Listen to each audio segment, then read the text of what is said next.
একটা জিনিস মনে রাখতে হবে, আওয়ামী লীগের সময় আমরা একটা বিষয় দেখেছি, আপনি সবাইকে নিয়ে কথা বলেন কিন্তু শেখ হাসিনাকে নিয়ে কথা বলা যাবে না। শেখ হাসিনা ছিল ফেরেশতাদের উপরে আরো বড় ফেরেশতা।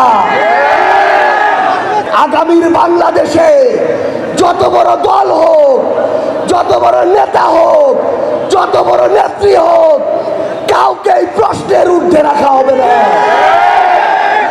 বাংলাদেশের প্রশাসন ক্যাডার থেকে পুলিশ ক্যাডার, ডিসি থেকে এসপি, ওসি থেকে ইউএনও, সবাইকে একটা কথা স্পষ্ট করে বলে রাখি, যদি আপনি জেলা উপজেলার ডিসি এসপি হয়ে উঠতে পারেন, ওসি ইউএনও হয়ে উঠতে পারেন তাহলে ভালো।